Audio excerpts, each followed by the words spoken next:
اعوذ باللہ من الشیطان الرجیم بسم اللہ الرحمن الرحیم الحمد للہ الذی ہدانا للحق وجعلنا من اہلہ اما بعد۔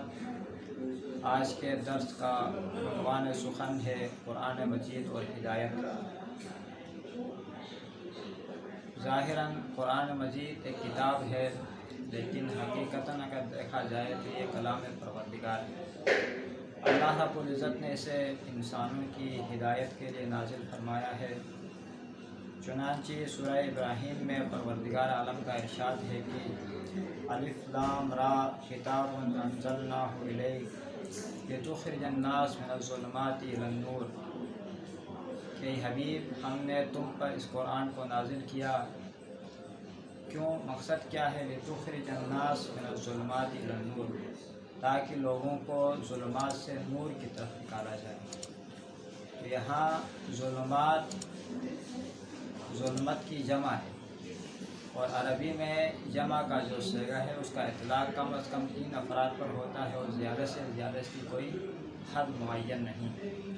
تو تاریکی، اندھیرا، گمراہی اور بہت ساری اس کی تعبیرات ہو سکتی ہیں، جسے ظلمت کہا جاتا ہے۔ اس کی فہرست بہت پرانی ہے، لہٰذا یہاں پہ جمع کا صیغہ استعمال ہوا۔ لہٰذا ہم کہہ سکتے ہیں کہ کفر ظلمت ہے، ظلم ظلمت ہے، جہالت ظلمت ہے، بے بصیرتی اور جملہ رذائل اخلاق، جسے ہم ظلمت سے تعبیر کرتے ہیں۔ اس کے مقابلے میں جو نور کا صیغہ استعمال ہوا ہے یہ واحد کا صیغہ ہے۔ تو بس اس کا مقصد یہ ہوا کہ نور ایک ہی ہے، وہ اللہ کی ذات ہے، اس کا ایک ہی سلسلہ ہے۔ اللہ کی ذات نور ہے، نور ہے، جیسے ارشاد ہوا کہ اللہ نور السماوات والارض۔ اسی طریقے سے محمد مصطفیٰ کی ذات نور ہے، علی مرتضیٰ کی ذات نور ہے۔ اس کی سند احادیث میں موجود ہے۔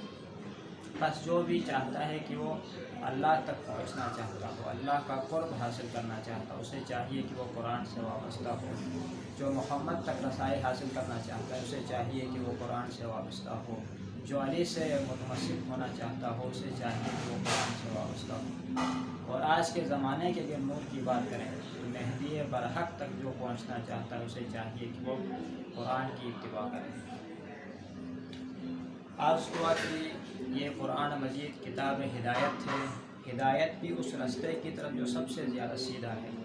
لہٰذا ارشاد ہوا کہ ان ھذا القرآن یہدی للتی ہی اقوم، یہ قرآن مجید اس رستے کی جانب اشارہ فرماتا ہے، اس کی جانب ہدایت فرماتا ہے جو سب سے زیادہ سیدھا راستہ ہے۔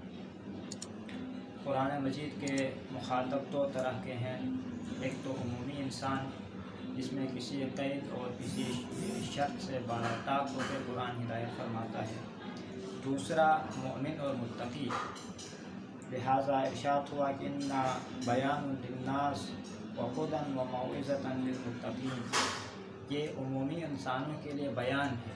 بیان سے مراد کہہ دینا نہیں، بلکہ حقائق کو کھولنے والا، صراحت کرنے والا۔ بس دنیا کا کوئی بھی فرد جس کا تعلق کسی بھی مکتب فکر سے ہو، اگر وہ قرآن کا مطالعہ کرے حقائق اس کے لیے کھل جائیں گے۔